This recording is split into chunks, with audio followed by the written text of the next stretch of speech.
और उसी में क्या हुआ, थोड़ी देर बाद अगले स्टेशन पे एक सन्यासी महात्मा जी चढ़ गए। महात्मा जी उसी डिब्बे में ट्रेन में चढ़ गए और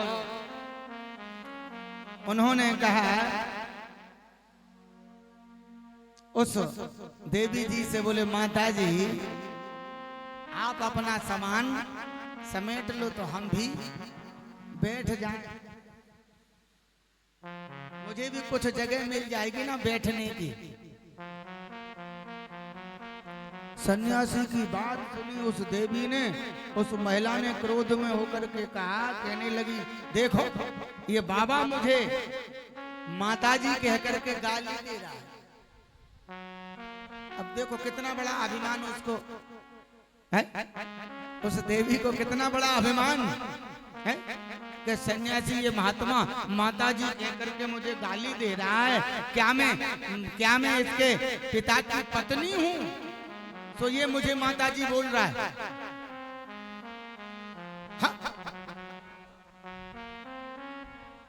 महात्मा सन्यासी जी ने कहा अरे माताजी नहीं तो बहन जी ही सही, अब तो थोड़ा सा अपने सामान को समेट लो हम भी बैठ जाएं। क्रोध में आ गई वो महिला, बोली माताजी नहीं तो बहन जी बोल रहा है, क्या मैं तेरी माँ, मैं जो है मेरी माँ तेरे पिता की पत्नी है तो तू मुझे बहन जी बोल रहा है, मेरी माँ तेरे पिता की पत्नी है तो तू मुझे बहन जी बोल रहा है। ऐसी अभिमान बुद्धि। सन्यासी महात्मा जी थे, घबरा गए और कहने लगे माताजी नहीं बहन जी नहीं तो बेटी ही सही, अरे बिटिया थोड़ा सा सामान शिफ्ट कर लो।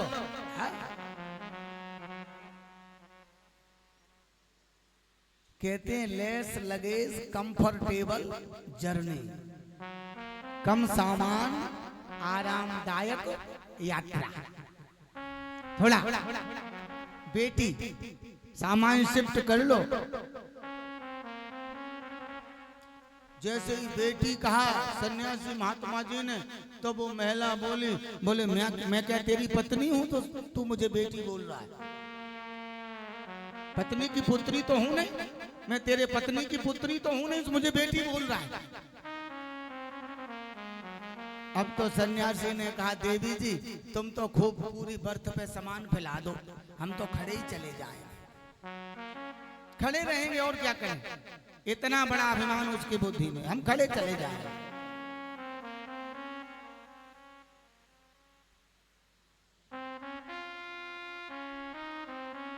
तो बंधु जैसे ही कहा कि देवी जी हम खड़े ही चले जाएंगे रहने दो, सो वो तो झल्ला के बोली,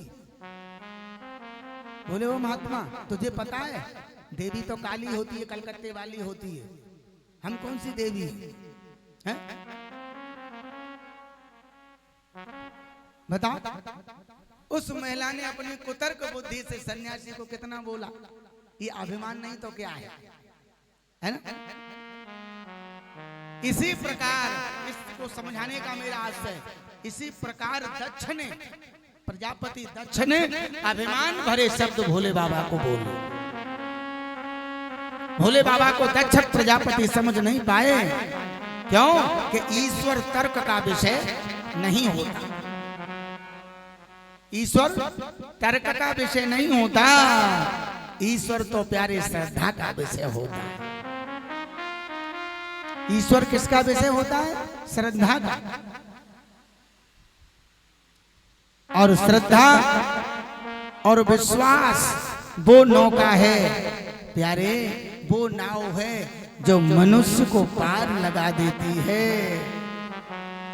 श्रद्धा और विश्वास। अब विचार करो, सदा से भोले बाबा पे अपन विश्वास नहीं करते और संसारी लोगों पे विश्वास